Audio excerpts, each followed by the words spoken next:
Seguimos con la serie en la Escuela de Cristo, el Evangelio de San Juan, capítulo 13 al capítulo 17. Esta escuela que iniciamos en esta serie tan importante, porque como estamos viendo los miércoles y se habrán dado cuenta, serie tras serie hablamos de los conceptos más bíblicos, más fundamentales de la doctrina de Dios, del pensamiento de nuestro Señor. Tan importante, ¿no? Para tenerlo bien en lo profundo, no solo de nuestra mente, sino de nuestro corazón, para poder así predicarlo en todo el sentido de la palabra.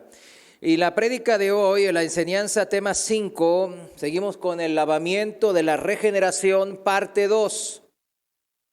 Recordemos de qué se trata este lavamiento de la regeneración. Antes que nada, quería darle una analogía para que con eso sigamos toda la culminación de esta enseñanza. Y habíamos hablado que esta regeneración, ¿cuándo se da? En el nacimiento de nuevo. Cuando yo pongo todo mi fe, mi confianza en el sacrificio en la cruz de nuestro Señor.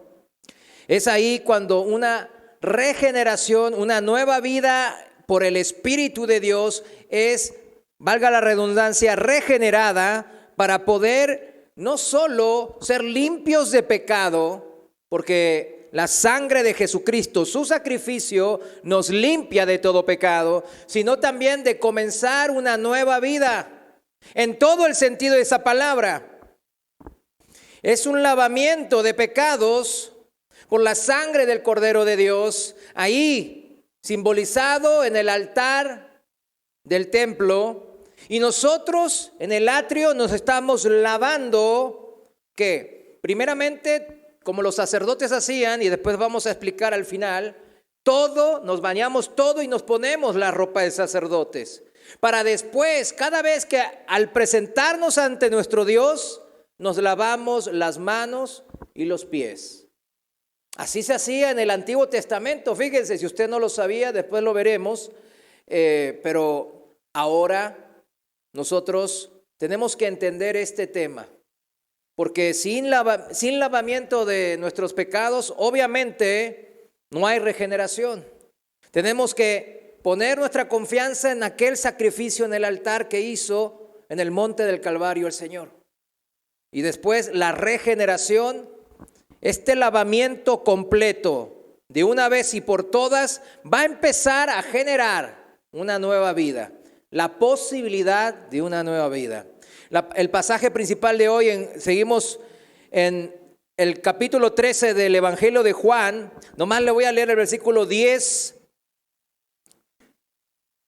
Y dice así en la Reina Valera actualizada, Juan 13:10, le dijo Jesús: el que se ha lavado no tiene necesidad de lavarse más que los pies, pues está todo limpio. Ya ustedes están limpios, le dice el Señor a los discípulos, aunque no todos.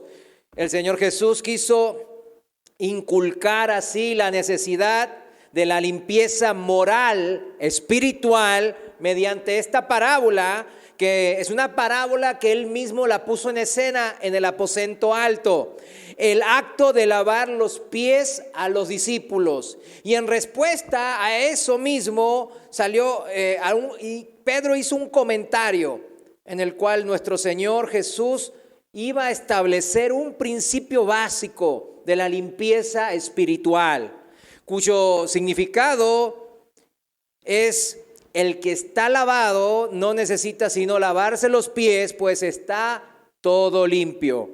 Primero dijimos que era un lavamiento de corte espiritual, ahí en el versículo 10 y 11. Esto se desprende, dijimos, del comentario que Jesús hizo de los discípulos, porque dijo que ya todos estaban limpios, aunque no todos, en referencia a quién, pero no todos era de quién, de que Judas lo iba a traicionar. Ahí sabíamos que era una enseñanza de corte espiritual, porque no se trataba del bañarse con agua o de alguna suciedad natural, sino espiritual. Asimismo, en la realidad espiritual a la que la parábola apuntaba, primero, recordemos, hay un baño completo. Se trata de la primera limpieza del discípulo. El lavamiento de los pies corresponde entonces a una limpieza posterior, dijimos, menos radical, pero también muy importante. Recordemos, hay una santificación por la sangre derramada por el Cordero de Dios, cuando yo pongo mi confianza en Él, y después hay un proceso de santificación que es continuo a lo largo de toda nuestra vida de cristianos. Por eso el subtema habíamos dicho que habíamos hablado de una limpieza de pecados y una limpieza del carácter.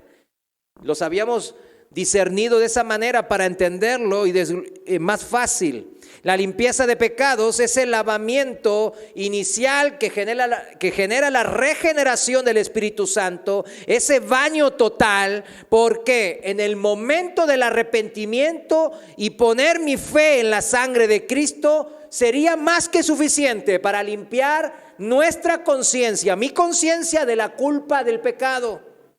Recordemos qué nos pasó cuando nos convertimos. ¿Qué pasó con esa culpa del pecado? Pues inmediatamente sentimos un alivio de una carga. Y se da este nuevo entonces nacimiento por parte, o sea, generado del Espíritu de Dios. En su poder de salvación nacimos no de la carne, sino en el Espíritu a una nueva vida. Por ello, este es el inicio de poder comenzar a pelear la buena batalla de la fe. Antes no podíamos hacerlo. No podíamos luchar contra el pecado. Íbamos como las olas, ¿verdad? De aquí para allá es como nos iba llevando. Pero ahora podemos luchar. Es por eso que el Señor nos lleva con esta parábola a donde ahora dice, limpiémonos más los pies, dice el Señor, porque ya estamos todo limpio. El baño total, el nuevo nacimiento espiritual que nos regeneró a una nueva vida en Cristo, ya fue realizado por el poder de salvación de Dios. Amén. Evidentemente, dijimos que aquí viene la clave de todo este asunto de la regeneración. El mero perdón de pecados, pues en el caso de nosotros que éramos pecadores, o cuántos eran limpios de pecados, ¿verdad? Que nadie podíamos tirar la primera piedra, como quien dice, ¿no? Estábamos nosotros más que acostumbrados a hacer lo malo, con un carácter desfigurado en comparación con Cristo. ¿No sería este mero perdón de pecados suficiente para el Señor? ¿A qué nos referimos? Los que estuvieron la vez pasada ya lo sabe. ¿Por qué? Perdonar nuestros pecados sin hacer nada que arreglara nuestro mal carácter, nuestro carácter desastroso, pecaminoso, ¿de qué serviría? De nada. Ya los perdoné, pero siguen en lo mismo. ¿Sí me entiende? ¿Eso de qué sirve? No sirve de nada. Y el Señor lo sabe. Es necesario el lavamiento de la regeneración en todo el sentido de la palabra, no solo para perdón de pecados, para limpieza de pecados, sino también ¿para qué? Para una limpieza de nuestros pies y de nuestras manos. Continua, diariamente los cristianos debemos de hacerlo. Ese es el proceso de santificación, porque a Dios no solo le interesa perdonar la culpa de nuestros pecados, también quiere liberarnos del poder y del hábito del pecado, poner fin a las malas actitudes, a las inclinaciones perversas y a los malos pensamientos que nos asedian. Todo eso desde de lo más profundo de nuestra intimidad, de nuestro corazón.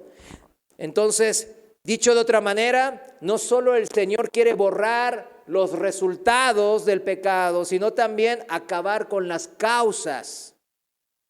Recordemos, la Biblia nunca nos da a entender en ningún momento, en ningún pasaje, que en el momento que nosotros nos arrepentimos de pecados y ponemos nuestra fe en Cristo Jesús, Él nos hace perfectos instantáneamente. Ningún lado dice eso. Ninguno de nosotros será perfecto, mis hermanos, en esta vida. Y el Señor lo sabe, nuestro Creador lo sabe. Cristo no se desentiende de eso, esperándonos que nosotros, a ver cómo le va, que ellos hagan el mejor esfuerzo, a ver que se ganen esto, que ya les di la posibilidad de ser mis hijos, a ver, que se esfuercen, a ver qué pasa. No es eso. Él hace una provisión fundamental en nosotros. Y lo vimos eso en el libro de Tito, ¿recuerdan? En Tito, nomás le voy a leer el pasaje en la epístola a Tito, capítulo 3, versículo 4 al 6. Y el apóstol Pablo, ¿se acuerdan que hablaba de los cretenses? Y los cretenses éramos nosotros en verdad. Esa gente bruta, ¿no? Mala, mentirosa, de un carácter horrible, etcétera, etcétera. Nos representaba a nosotros. Y dice Pablo en Tito 3:4, en la Reina Valera actualizada: pero cuando se manifestó la bondad de Dios, nuestro Salvador, y su amor por los hombres, Él nos salvó, no por las obras de justicia que nosotros hubiésemos hecho, sino según su misericordia, por medio del lavamiento de la regeneración y de la renovación del Espíritu Santo, que Él derramó sobre nosotros abundantemente por medio de Jesucristo nuestro Señor. ¿Se fijan cómo está claro? Cómo el lavamiento de la regeneración, cuando nosotros nos arrepentimos y ponemos nuestra fe en Cristo Jesús, nos hace nueva criatura, pero después hay una renovación, una relación, una comunión con el Espíritu Santo que mora en mí. ¿Para qué? Para poder vivir más como Cristo, para arreglar esa cara desfigurada moral y espiritualmente hablando. Entonces, nunca nos olvidemos, mis amados hermanos, la doble función de este lavamiento de la regeneración, de este lavamiento que genera la regeneración, el nuevo nacimiento. En primer lugar, dijimos que se trataba de un lavamiento, una limpieza de todo aquello que era sucio en nuestra vida, que estaba contaminado. ¿Por qué cosa? Por nuestras malas acciones, por nuestras rebeldías, por nuestra desobediencia, por nuestros pecados. Y su sacrificio en la cruz nos limpió de todos nuestros males, de todas nuestras enfermedades espirituales, de todos nuestros pecados. Y en segundo lugar, es una regeneración, una implantación de una nueva vida. Por eso el Espíritu Santo viene a morar en nosotros, pero no a mandarnos. Fíjese, eso es lo que a mí me atrae tanto. Me atrae tanto a esta salvación que nos ofrece el Señor. Por eso yo me humillé al Señor y dije, no hay sin duda que este es el Dios verdadero, porque no nos exige y no nos dice, vas a ver cómo te va a ir. Mejor me voy directo dentro de ti para controlarte desde ahí. Al contrario, Él viene aquí para estar bien unidos a nosotros, para ser nuestro amigo más íntimo y principal. Y nosotros poder consultarle día a día, momento a momento, para que cuando nosotros querramos decidir en todo el sentido en nuestras vidas, podamos tener siempre el consejo de Dios en nosotros. Esta regeneración, esta implantación de esta nueva vida, un nuevo orden en nuestra vida. El Espíritu Santo nos lava al confrontarnos con todo lo malo y erróneo que hay en nuestras actitudes y en nuestros deseos. Siempre cuando estamos haciendo algo que va en contra de la voluntad de Dios, contra los propósitos de Dios, el Espíritu Santo nos va a redarguir. Aunque les voy a ser sincero, yo lo viví, por eso lo entiendo y por eso lo sé. Por eso también entiendo a los hermanos que andan así, como le dicen, desbalagados, ¿verdad que le dicen así? Y yo recuerdo que mucho tiempo no le quise hacer caso y mi oído espiritual se cerró ante Él. Y ya después ya ni lo escuchaba, ni mi conciencia me quedaba, fíjese. Fíjese, la conciencia que teníamos antes, ¿verdad? De ser nacido de nuevo, nomás por ser un ser humano. Debemos, mis hermanos, de mantenernos atentos. Recién, pues el hermano aquí me decía, no es lo mismo oír que escuchar. Y justamente eso habla de la importancia de lo que ahora voy a mencionarles, porque la importancia de saber escuchar esa voz interior, porque ahora viene del interior nuestro, que es la de la misma voz de Dios. Está Él morando aquí para hablarnos, susurrarnos. ¿Cuál es el ejemplo a seguir? ¿Quién es Cristo? Eso el Señor lo habla en el Evangelio de Juan 15, 26, para que los que anotan. Hay un pasaje, mis hermanos, que nos habla de esto, donde la palabra de Dios nos exhorta y nos advierte de la importancia de ser sensibles y humildes ante su voz. Vayamos ahora sí todos juntos al libro de Hebreos, capítulo 3. Voy a leer desde el versículo 7. Hebreos, capítulo 3, versículo 7, Reina Valera actualizada, dice así. Por eso, como dice el Espíritu Santo. ¿Quién dice? El Espíritu Santo. Si oyen hoy su voz, no endurezcan su corazón como en la provocación, en el día de la prueba en el desierto, donde los padres de ustedes me pusieron a gran prueba y vieron mis obras durante 40 años. Por esta causa me enojé con aquella generación y dije, ellos siempre se desvían en su corazón y no han conocido mis caminos. Como juré en mi ira, jamás entrarán en mi reposo. ¿Qué pasa? ¿Qué perdemos cuando no hacemos la voluntad de Dios? El reposo de nuestra alma. No hay tranquilidad, perdemos la paz interior. Porque sabemos que el Señor nos está diciendo a través de su Santo Espíritu, no hagas eso, haz lo otro. En el versículo 12 dice, miren, hermanos, se dirige a los hermanos, no haya en ninguno de ustedes un corazón malo de incredulidad que se aparte del Dios vivo. Más bien, exhórtense los unos a los otros. Después dicen, ¿en dónde dice en la Biblia que hay que congregarse? Yo, ¿verdad? Digo, no entiendo esos cristianos. Exhórtense cada uno a sí mismo. No dice así, ¿verdad? Entonces, ¿cómo yo voy a buscar una exhortación de mis amados hermanos cuando yo ni los conozco, ni me reúno con ellos, ni los visito? Más bien, exhórtense unos a otros. Cada día, mientras aún se dice hoy, todavía hay un hoy y no estamos muertos, para que ninguno de ustedes se endurezca por el engaño del pecado. El pecado no llega sino más. Llega, ¿cómo llegó la primera vez a este mundo? Engañando, la serpiente engañando a los hombres. Así llega siempre. No llega, cuidado, soy el pecado, si me sigues te va a ir en feria. Llega como llega siempre, con engaños, endulzándonos los oídos. Versículo 14, porque hemos llegado a ser participantes de Cristo. Wow. Si de veras retenemos el principio de nuestra confianza, ¿hasta cuándo? Hasta el fin. Fíjense, aquí es importante recalcar esto. Este retener nuestra confianza, ¿está hablando que nosotros tenemos que hacer buenas obras? Claro que no, ¿verdad? Sino que tenemos que retener, ¿qué? Nuestra fe. Se trata de permanecer confiando en el poder de Cristo para seguir restaurando mi vida y alejarme del pecado que me asedia.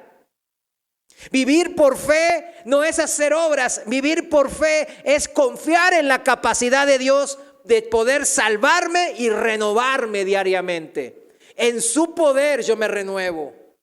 Y las obras de caridad salen del mismo Espíritu de Dios. Es el origen de mis buenas obras. Versículo 15. Entre tanto se dice, fíjense, otra vez vuelve a recalcar, si escuchan hoy su voz, no endurezcan su corazón como en la provocación. Porque ¿quiénes fueron aquellos que, habiendo oído, lo provocaron? ¿No fueron todos los que salieron de Egipto con Moisés? ¿Quiénes salieron de Egipto con Moisés? El pueblo de Israel, el pueblo de Dios. Versículo 17. ¿Y con quiénes se disgustó durante 40 años el Señor? ¿No fue precisamente con los que pecaron, cuyos cuerpos cayeron en el desierto? Por eso, mis hermanos, el Señor no quiere que pequen. No es porque está caprichoso, no es que es un fanático del orden, aunque Él mismo es el orden en esencia. El tema aquí es que el pecado nos mata. Versículo 18. ¿Y a quienes juró que no entrarían en su reposo, sino aquellos que no obedecieron? Wow. Estas son palabras mayores, ¿no? Y vemos que ellos no pudieron entrar debido a su, ¿qué cosa? Incredulidad, no a sus malas obras. Porque detrás de esa mala obra, ¿qué hay? Incredulidad, falta de confianza en el poder de Dios para llevarme por el buen camino. Falta de fe en el poder de Cristo. El baño inicial, el lavamiento de pecados para justificación es una vez. Somos justificados por la sangre de Cristo una vez y para siempre. Pero aquí nos muestra que lleva una vida que no escucha la voz del Espíritu Santo. Son palabras tremendas, sinceramente, porque uno podría esperar, no, va a estar suave. No, directo y a la cabeza. Al que vive sin escuchar la voz del Espíritu Santo, al que vive en desobediencia, fuera de la voluntad de Dios y por ende fuera de los propósitos del Señor para con nosotros. ¿Y cuáles eran esos propósitos? De bendición, dijimos, ¿no? Bueno, entonces, este endurecimiento del corazón sí persiste. ¿Qué nos está diciendo la palabra en Hebreo 3? El ejemplo bíblico es bien claro. Cita el ejemplo del pueblo de Israel en el Éxodo, de aquella primera generación que jamás pudo llegar a la tierra prometida. Ahora haga la analogía en lo espiritual. Yo no sé por qué tanta gente se jacta en su salvación. Yo jamás me jacto de mi salvación. Yo me gozo de mi salvación. Yo me jacto de algo que yo puedo decir que yo me lo merezco, pero la salvación no me la merezco. Entonces, ¿cómo me jacto?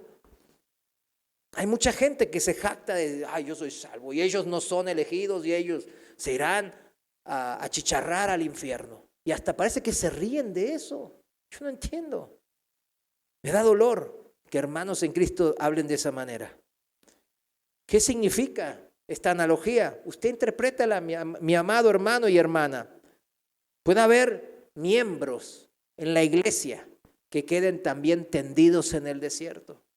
Esa es la analogía. Esto se llama apostasía, se le dice en la jerga teológica, ¿verdad? Esto no es común, pero cada vez es más común. ¿Sí lo entiende cómo es? Porque la iglesia, dice el Señor que cuando Él regrese va a haber una iglesia apóstata. Y esa es la que nosotros estamos viendo, que la mayoría de las personas de las iglesias piensan que son salvos, pero no lo son. La voz del Espíritu Santo nos hace resentirnos, nos hace avergonzarnos. ¿De qué cosa? De la suciedad. Cuando yo me jacto de las cosas que no me tengo que jactar, de los deseos de mis ojos, de la carne, de la vanagloria de esta vida, de todo lo que este mundo ofrece y yo voy en pos de este mundo, de todo eso, el Espíritu Santo me hace resentir. Lo cual nos lleva, si estamos escuchando su voz, a arrepentirnos y a repudiar todo eso y volvernos otra vez al Señor. Y el Señor, ¿qué hace? Nos abraza de vuelta y nos perdona. Vamos a Hebreos, capítulo 12, versículo 1. Lo voy a leer en la traducción viviente. Fíjense cómo dice el Señor aquí, Hebreos 12:1, por lo tanto, ya que estamos rodeados por una enorme multitud de testigos de la vida de fe, o sea, está hablando de los campeones de la fe del capítulo anterior, capítulo 11, ¿verdad? Que hay tantos así, pero sigue habiendo, están en todos lados. Usted, mi amado hermano, puede ser también un campeón de la fe, claro que sí. Y dice así, habiendo tantos testigos de la fe, quitémonos todo peso que nos impida correr, especialmente el pecado que tan fácil nos hace tropezar. Y corramos con perseverancia la carrera que Dios nos ha puesto por delante. Es una carrera que nos puso por delante Dios. Tenemos que correr esa carrera de la fe. No podemos renegar y decir, no, yo no quiero correr esa fe. Pero ¿quién te dijo que es por tus fuerzas? Ese es el problema. Estoy cansado, Señor, pero ¿quién dijo que era por tus fuerzas? Lee la Biblia, diría el Señor. Versículo 2. Esto lo hacemos al fijar la mirada de Jesús. Ahí está la comprobación bíblica que les acabo de decir. Esto lo hacemos al fijar la mirada en Jesús, el campeón que inicia y perfecciona nuestra fe. Amén. En la traducción del lenguaje actual, en este último punto del del versículo 2, dice así: pongamos toda nuestra atención en Jesús, pues de Él viene nuestra confianza y es Él quien hace que confiemos cada vez más y mejor. Por eso el Espíritu Santo siempre, ¿a quién señala? Dice el Señor, a Cristo, a Él mismo. El Espíritu Santo, el Consolador, me va a señalar a mí. Todo lo que yo hice, les va a recordar todo lo que yo les dije. Van a entender mi ejemplo. Así dijo el Señor. Esto es algo fundamental. Y cuando usted diga, ay, esto ya lo entendí, ya lo reforcé, gloria a Dios que usted sí lo entienda, porque hay muchos en la iglesia que no lo entienden. Tan simple como esto, el lavamiento de la regeneración es igual al bautismo que hacemos en agua en los cristianos. Pues sabemos que, dígalo, ¿sí o no? Sabemos que no.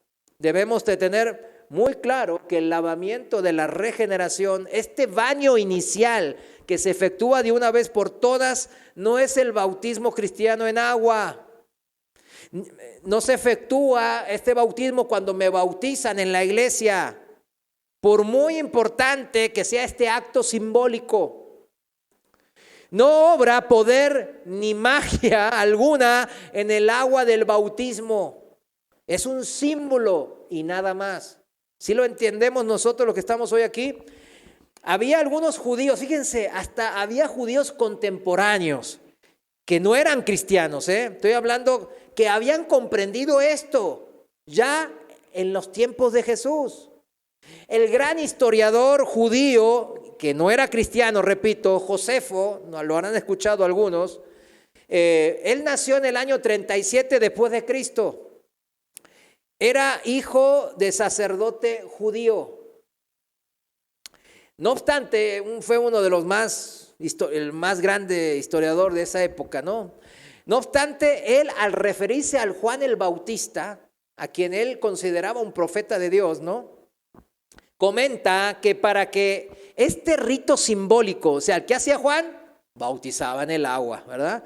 Entonces, él comenta que para que ese rito simbólico que hacía Juan el Bautista tenga significado, dice así, Josefo, el alma ya debe haber sido limpiada antes del bautismo por la justicia de Dios. Yo cuando leo eso, está en Antigüedades de los Judíos 18:117 para el que anota. Pero este no era cristiano, Josefo, pero fíjese cómo lo entendió tan mejor que muchos cristianos. El propio Señor, por supuesto, dejó bien claro a los fariseos de su época, claro, que el lavamiento ceremonial no era más que una señal y que no puede eliminar la suciedad moral o espiritual. No puede. Los fariseos eran muy meticulosos en la práctica de muchos rituales, ceremonias, etcétera, etcétera. Y así nos narra en los evangelios. No se les ocurriría a los fariseos nunca jamás comer sin lavarse las manos hasta los codos. Y bien lavadas se lo hacían. Y no solo con el fin de quitar la suciedad que pudiese habérseles pegado en la piel, sino para limpiarse de cualquier contaminación ceremonial que ellos quizás hubiesen contraído como consecuencia de tocar cosas que también hubiesen tocado a los gentiles paganos o a los idólatras, porque eso estaba inmundo. Entonces ellos se doble cubrían, entonces iban, se lavaban, se recontra lavaban las manos, todos los codos así. Fíjense, por tanto, al ver cómo los fariseos, ¿no? Al ver cómo los discípulos de Jesús comían sin lavarse las manos y no participaban de esta clase de limpieza ceremonial, vinieron a protestar a Jesús. ¿Y qué contestó él? Él les contestó señalando lo inútil que resultaba este rito religioso en cuanto a los efectos prácticos que tenía. Jesús dice, no lo que entra en la boca de un hombre contamina al hombre, mas lo que sale de la boca, esto contamina al hombre. Porque del corazón salen los malos pensamientos, los homicidios, los adulterios, las fornicaciones, los hurtos, los falsos testimonios y las blasfemias. Estas cosas son las que contaminan al hombre, dijo el Señor, cuando se les vinieron así con todo de estos ritos de limpieza ceremonial. Eso está en Mateo 15, 11 al 20, para el que anota. Sería ilusorio pensar que un poco de agua ceremonial que se eche en nuestro cuerpo pueda, como arte de magia, limpiar la contaminación, la polución moral que hay en nuestro corazón. ¿Se dan cuenta? Hasta es risorio. Cuando la Biblia afirma entonces, como lo hace en Efesios capítulo 5, versículo 25 al 27, que dice así, el apóstol dice que Cristo limpia a su iglesia mediante el lavamiento por agua. Así dice en Efesios 5, 25 al 27. El vocablo agua aquí en Efesios 5 no es más que una metáfora. Pero ¿cuál es su significado? Aquí nos presta ayuda Juan el Bautista. Cuando le venían las multitudes en respuesta a su predicación para ser bautizadas, los bautizaba con el agua literal del río Jordán, dijimos, en señal de ¿qué? De su arrepentimiento. No era más que una señal. No servía para hacer santo a nadie. Únicamente Cristo pudo hacer eso. Escuchemos entonces cómo Juan el Bautista anuncia la manera como Cristo los podía hacer santos. Primero dijo, he aquí el Cordero de Dios que quita el pecado del mundo. Juan 1:29, cuando señaló a Cristo el Mesías. Lo quita, por supuesto, con su sangre derramada en la cruz del Calvario. Pero luego dijo, yo os he bautizado con agua, Él, Cristo, os bautizará con el Espíritu Santo. Eso está en Marcos 1:8. Aquí tenemos entonces la doble operación del lavamiento del pecado. Primero, recuerden esto, el doble lavamiento, hay una doble operación en el lavamiento del pecado. Primero, la sangre de Jesucristo limpia nuestra conciencia de la culpa del pecado y nos consigue la justificación, subraye, justificación delante de Dios. O sea, somos justos delante de sus ojos. Y en segundo lugar, del lavamiento, este lavamiento del pecado, en segundo lugar está el lavamiento por el agua, símbolo del poder del Espíritu Santo que nos limpia de la contaminación ¿de qué? Del pecado, proporcionándonos una vida nueva y haciéndonos santos. Entonces, ¿cómo se experimenta la regeneración personal?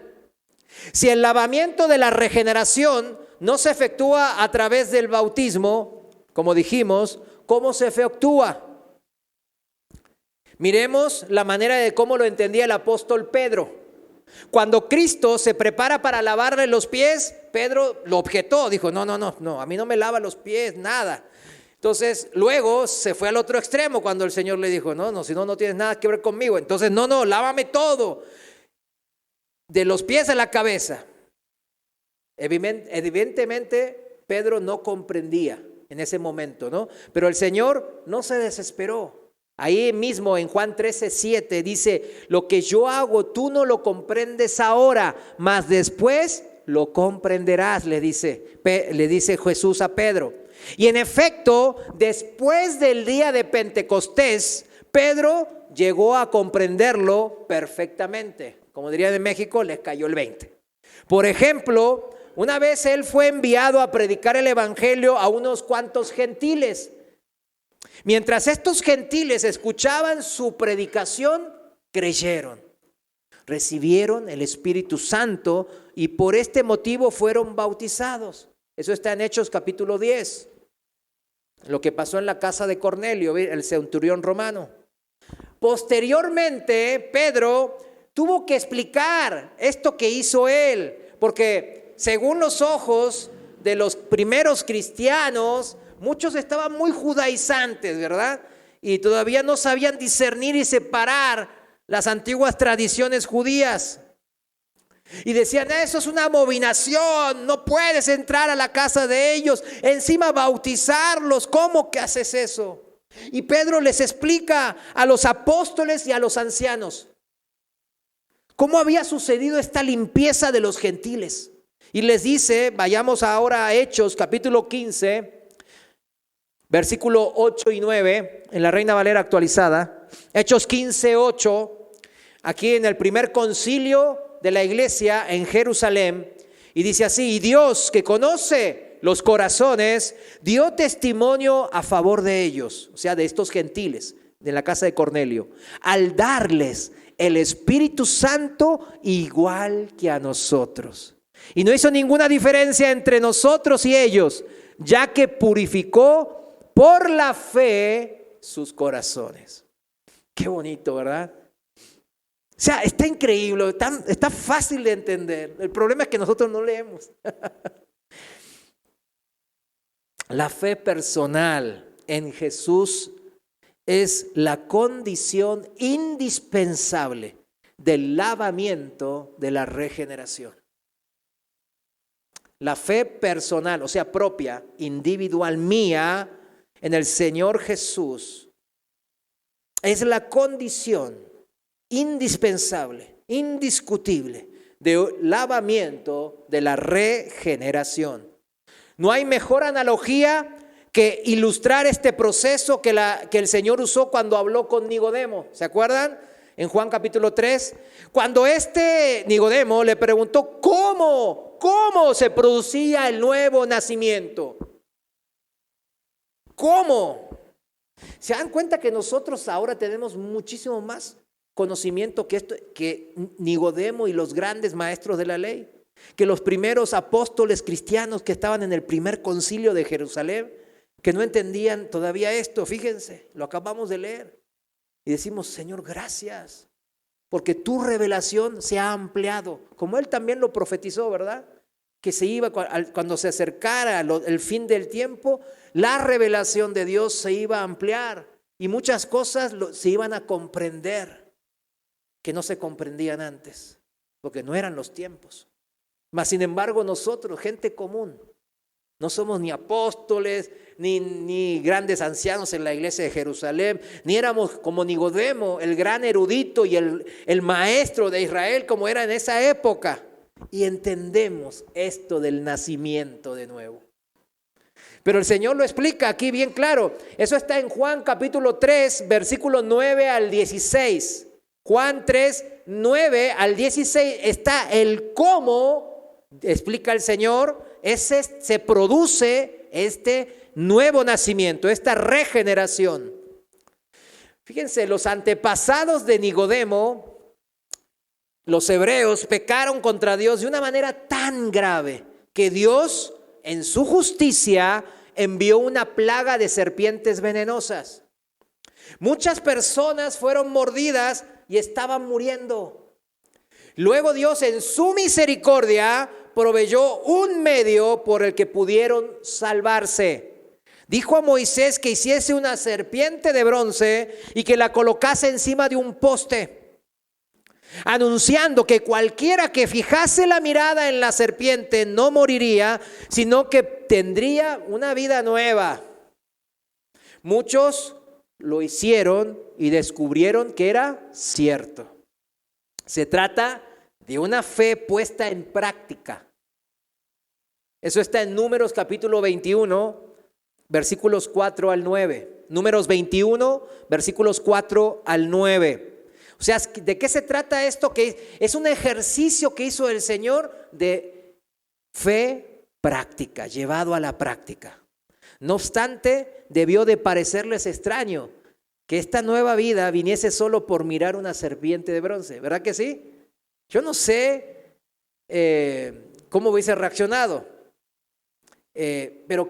pero miren, la lógica del Señor es tan tremenda. ¿Qué les movió a esta gente? Que eran gente incrédula, gente perversa, así como éramos nosotros. Y de repente los mordió la serpiente. La respuesta a que los movió a estas personas que iban a morir por esa picadura de la serpiente, la respuesta más clara es el arrepentimiento. ¿Pero por qué se arrepintieron? Si eran unos chavos bien malandros, bien duros de corazón, bien pecadores. ¿Qué pasó? Estaban muriéndose.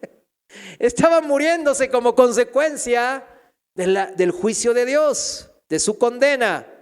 Y no hubo ningún otro medio de salvación. No podían ni salvarse a sí mismos. Quizás había gente que era muy hábil como doctores, ¿verdad? No, aplícate un torniquete, tú chúpale aquí para sacar el veneno y X o Y. No, pero ya estaban todos así como que ya estaban pues muriendo. No había tiempo para aplicar ninguna técnica o pócima o herbalacia, no sé qué los pueda salvar. Era vana la esperanza de vivir lo suficiente, el suficientemente tiempo como para poder enmendar sus vidas y merecerse, librarse de la condena, de la picadura de la serpiente. Dentro de unas cuantas horas o menos morirían. ¿Qué hicieron ellos entonces? Hicieron frente a los hechos. Ya me voy a morir. O sea, híjole, Dios nos está castigando. ¿Qué hay que hacer? Lo que dice el Señor, arrepentirse de pecados. Abandonando cualquier esperanza de poder salvarse por otro medio, creyeron lo que Dios hizo proclamar a través de Moisés y clavaron su mirada en la serpiente y al instante recibieron vida nueva, fueron sanados. Así, dice Cristo, al aplicar la analogía al terreno espiritual, así es necesario que el Hijo del Hombre sea levantado para que todo aquel que en él cree no se pierda, mas tenga vida eterna. Así se lo explicó a Nicodemo. Eso está en Juan 3, 14 y 15. Lo cual nos trae a la memoria esta primera lección del Señor en su curso acerca de la santidad. El que está lavado no necesita sino lavarse los pies, pues está todo limpio y ustedes están limpios. En la próxima enseñanza vamos a considerar lo que significa en la vida de cada día, en la vida diaria cotidiana de nosotros los cristianos, esto de lavarnos los pies y cómo se realiza. Vamos a verlo eso también. Pero contemplemos primero, antes de cerrar el día de hoy, la primera parte y principal de esta doble operación, el lavamiento inicial de una vez y por todas. Y dije doble operación. Si nosotros hemos puesto nuestra fe en Cristo y hemos nacido desde arriba, como dice el Señor, Cristo nos garantiza con toda su autoridad divina que a los ojos de Dios, estamos completamente limpios. Es una operación que jamás habrá de repetirse, como dice en Juan capítulo 13. Si estás bañado, no hace falta que te bañes otra vez. La parte principal del proceso de nuestra santificación ya se ha producido, significa. Tratando de una operación efectuada entera y exclusivamente por la gracia de Dios, por su poder, y de eso nos podemos nosotros nomás regocijarnos por su gracia y por esta absoluta seguridad en su salvación. Por eso cuando estamos en Cristo hay una seguridad de la salvación. Estamos seguros en Cristo, significa. Como mucha gente han creído que cuando el Señor dijo, el que está lavado no necesita sino lavarse los pies, pues está todo limpio. Muchas gentes, lo vimos la semana pasada, se empezaron a tergiversar esto y dice, no, cuando el Señor dijo eso se refería a la limpieza de nuestros pecados por la sangre de su sacrificio. Yo lo aprendí así, de hecho. Cuando el Señor dijo eso, dije, no, eso se refiere a la limpieza de nuestros pecados por la sangre de su sacrificio. Mas hay varios motivos por los que se debió estar refiriéndose a la limpieza no por la sangre, sino por el agua. En la Biblia se dan cuenta de dos tipos de limpieza fundamentales que Dios proveyó a su pueblo. Y es crucial que comprendamos la diferencia entre ambas. Comencemos en el Antiguo Testamento. En el tabernáculo, en Éxodo capítulo 25 al capítulo 30, capítulo 25, capítulo 26, capítulo 27, 28, hasta el 30. Y luego también en el templo, estamos hablando del tabernáculo en Éxodo, y en el templo, en Primera de Reyes, capítulo 6 y capítulo 7, había en el atrio dos muebles principales. Primero estaba el altar de bronce. El altar de bronce, y luego estaba el lavadero. Ambos servían como medio de limpieza simbólica para las personas que querían acercarse a Dios. El altar representaba la limpieza por sangre. Acuérdense, ahí se sacrificaba el cordero, el becerrito, etcétera, la ternerita, lo que sea. Y el lavadero representa la limpieza por agua. Mediante el lavadero se llevaba a cabo una limpieza que se efectuaba una vez y para siempre. Primeramente, en el momento de su investidura, los sacerdotes se debían de lavar con agua entre el altar y la puerta del tabernáculo, o sea, en el lugar donde se encontraba el lavadero. Eso está en Éxodo capítulo 29, versículo 4. Éxodo 29, 4. Está el ejemplo de Aarón, el primer sumo sacerdote, claro, ¿verdad? Y sus hijos. Y también está en Éxodo 40, versículos 11 al 15 y versículo 30. Éxodo 40, versículos 11 al 15 y también Éxodo 40, 30. ¿Qué somos nosotros delante del Señor? Reyes y sacerdotes, dice la palabra. Nosotros también tenemos simbólicamente esa función de poder presentarnos delante de Dios. ¡Wow! Tremendo eso, ¿no? Y esto es un primer baño que hacían los sacerdotes y después le ponían pues el efod, toda la ropa sacerdotal, claro. Ese era una vez y para siempre ese baño. Este acto solo tuvo lugar entonces, ¿cuántas veces en la vida de ese sacerdote? Una vez. Se trata de un rito que no se repitió más. Aarón no se volvió a bañar todo. En otras palabras, fue un lavamiento que se realizó de una vez y por todas y para siempre, como dice la Biblia. Posteriormente sería necesario, sería necesario lavarse las manos y los pies con el agua del lavadero. Cada vez que tuviesen que realizar cualquier acto de culto en el tabernáculo. Eso está en Éxodo capítulo 30, versículos 17 al 21. Éxodo 30, 17 al 21. Nomás se lo menciono para que usted lo lea y lo compruebe en su casa, ¿no?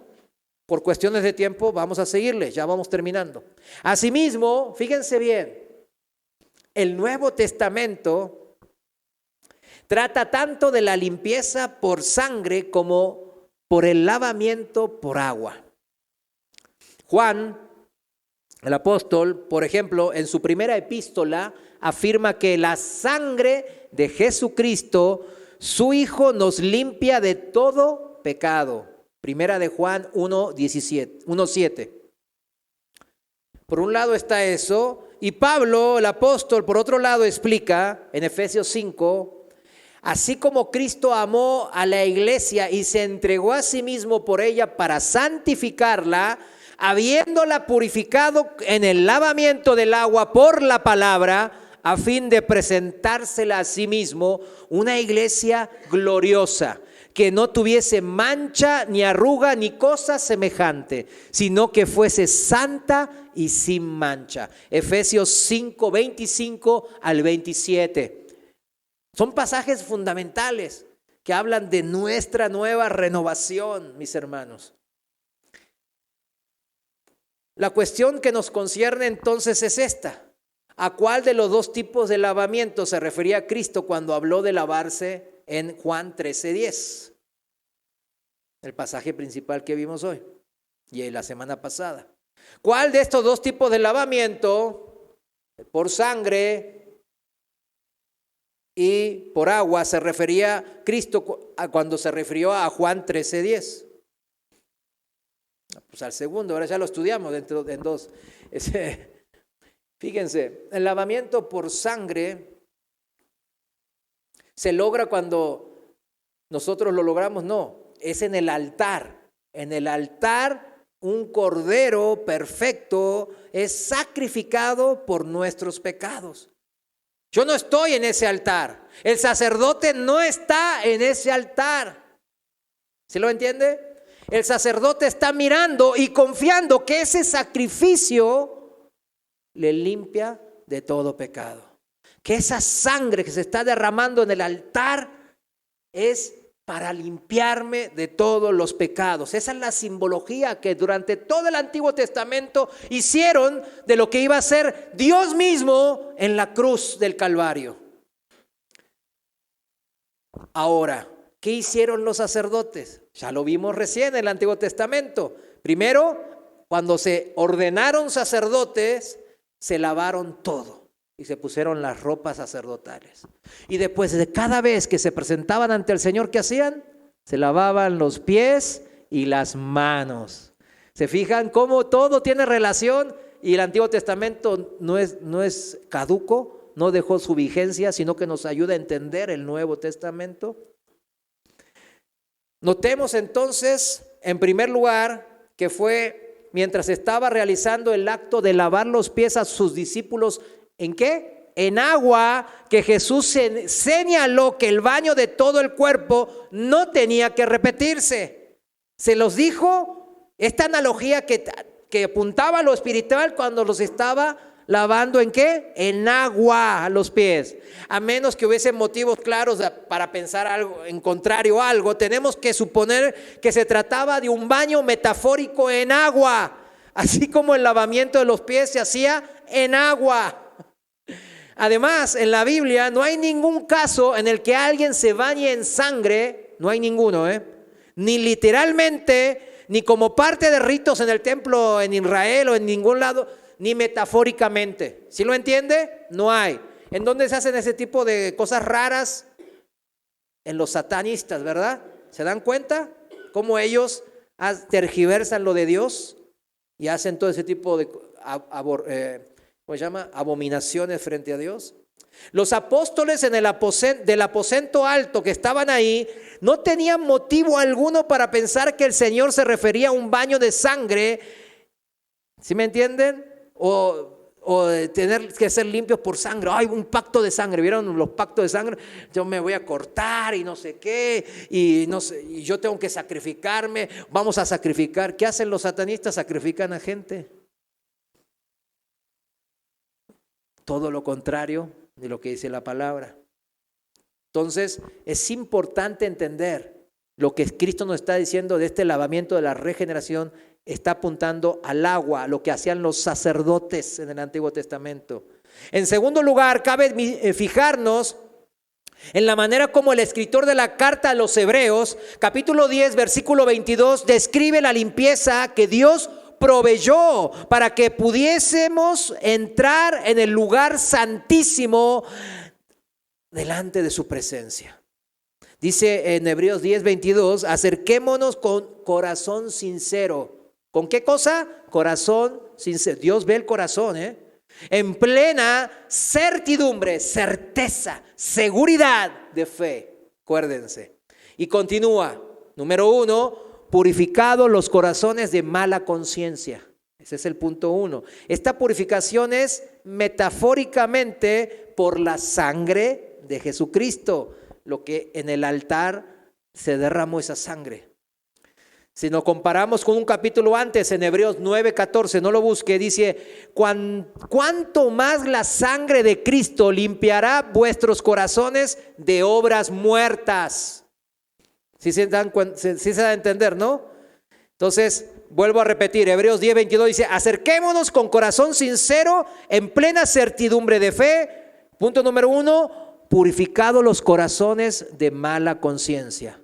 Porque Cristo nos ha, cuando vemos y confiamos en la sangre derramada de Cristo, nos lava de los pecados con su sangre. Punto 2, y lavado los cuerpos con agua pura. Ahí está. El punto 2 es, y lavados los cuerpos con agua pura. La palabra que se emplea aquí, lavados, es la misma que se emplea el Señor en Juan capítulo 13. El que esté lavado no necesita sino lavarse los pies. Es la misma palabra.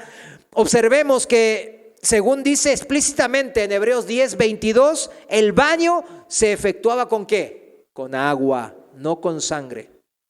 Y en tercer lugar, notemos que en Juan capítulo 13 al capítulo 17, en esta serie que estamos aprendiendo de la escuela de Cristo, el Señor se ocupa más bien de la cuestión de nuestra santificación y del desarrollo de los frutos del Espíritu Santo en nuestro carácter, que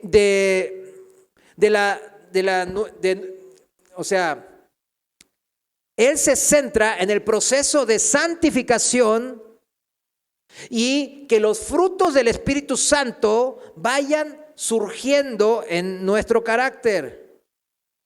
Y no tanto habla de la justificación y del perdón de los pecados. ¿Sí me entiende? Que es lo que hablamos de lo de la sangre, ¿no? De la limpieza por la sangre. Es el lavamiento de la regeneración más que la justificación y el perdón de los pecados por la muerte y la sangre derramada por nuestro Señor en ese altar simbólico que es la cruz del monte del Calvario. ¿Sí lo entiende?